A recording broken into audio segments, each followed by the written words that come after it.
नमस्कार दोस्तों, स्वागत है आप सभी का एम आई नॉलेज में। तो दोस्तों 2 से 3 दिनों से बहुत ही ज़्यादा एक बात चल रही है कि चीन भारत को हिंद महासागर में घेरने के लिए 19 देशों का एक ग्रुप बना रहा है। क्या है ये ग्रुप, समझेंगे इस वीडियो में। तो दोस्तों भारत का सन 1995 से एक ग्रुप चल रहा है, इंडियन ओशियन रिंग ऑर्गेनाइजेशन। तो हम आपको बता दें कि यह ऐसा ग्रुप है कि जिसमें भारत के और अन्य जो 18 देश हैं, अर्थात ये पूरा ग्रुप 19 देशों का है जो हिंद महासागर से कनेक्ट होते हैं या इनकी हिंद महासागर में जो बॉर्डर है वो साझा होती है।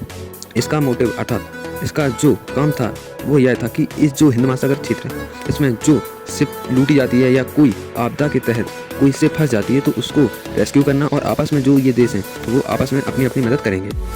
इसी को देखते हुए चीन अन्य सारे देश यहाँ तक कि ब्रिटेन भी कहने लगा कि आप इस ग्रुप का हमको भी हिस्सेदार बना दीजिए, अर्थात मेंबरशिप दे दीजिए। तो भारत ने सीधे मना कर दिया। क्यों कर दिया? क्योंकि ये लोग हिंद महासागर से दूर दूर तक वास्ता नहीं रखते थे और इन लोगों की हिंद महासागर के इस ग्रुप में ज़रूरत ही नहीं थी, क्योंकि अगर आपदा आएगी तो यही जो 19 देशों की सीमा हिंद महासागर से लगती है या 19 देशों के पास हिंद महासागर है, वही इसमें फंसे हुए लोगों को या आपस में मदद कर सकते हैं। तो इसी वजह से चीन चिढ़ गया।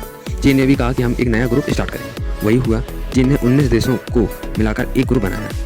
इसका जो काम था वो भारत के उस ग्रुप को काउंटर करना था जिसमें इन्होंने कहा हमने भी हिंद महासागर के लिए ही एक ग्रुप बनाया। हद तो तब हो गई जब इन्होंने ऐसे ऐसे देशों का नाम कर दिया अनाउंस कि जो इससे दूर दूर तक वास्ता नहीं रखते थे। इन्होंने ऑस्ट्रेलिया और मालदीव का नाम ले दिया।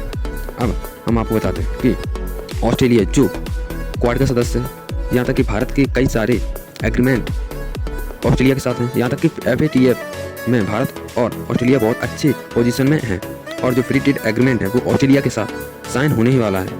तो ऐसे में ऑस्ट्रेलिया भारत के विरुद्ध यह काम कर ही नहीं सकता। लेकिन ये तो हो गई चीन की बात। लेकिन अब जैसी बात ऑस्ट्रेलिया ने कही है वो मैं आपको बताता हूँ।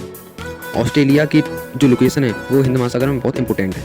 ऑस्ट्रेलिया के बाद जो मालदीव है वो तो भारत के लिए एक बहुत बड़ी वीकनेस है। अगर चीन यहाँ पर आ जाएगा तो भारत को बहुत अत्यधिक जो इसका जो रिस्क होगा वो बहुत बुरा साबित हो सकता है। लेकिन भारत की जो कूटनीतिक जो राजनीति है वो बहुत अत्यधिक स्ट्रॉन्ग है। जैसे ही चीन ने अनाउंस किया मालदीव और ऑस्ट्रेलिया ने, अब हम आपको स्क्रीन में दिखा रहे हैं, उन्होंने तत्काल मना कर दिया और कह दिया कि हम ऐसे ग्रुप को जानते तक नहीं है जिसको चीन लीड करेगा। हद तो तब हो गई कि इन्होंने उन देशों के नाम लिख दिए जिनका हिंद महासागर कोई वास्ता नहीं था। इन्होंने अफगानिस्तान का नाम ले दिया, इन्होंने नेपाल का नाम ले दिया। अब आप लोग बताओ कि अफगानिस्तान एक और नेपाल एक लैंड लॉक कंट्री है, इनके पास ना कोई नौसेना है, तो फिर ये हिंद महासागर में क्या वर्चस्व दिखाएंगे? इस वजह से चीन की पूरे जो विश्व है उसमें भद पड़ गई। ये एक तो अपने यहाँ से परेशान है, दूसरा यहाँ पर भारत से पंगा लेते हैं और ये फंस गए। जो इनका ग्रुप है वो संख्या बल में भारत से बहुत अत्यधिक कम है और उन्होंने अफ्रीका के देशों का नाम लिख दिया जो हिंद महासागर में कुछ वास्ता नहीं रखते थे। भारत का ग्रुप है वो प्राइम लोकेशन पे है, अर्थात वो हिंद महासागर से ही कनेक्टेड है।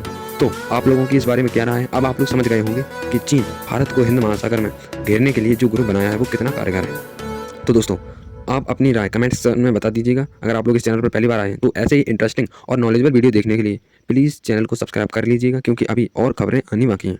मिलेंगे नेक्स्ट वीडियो में। Thank you.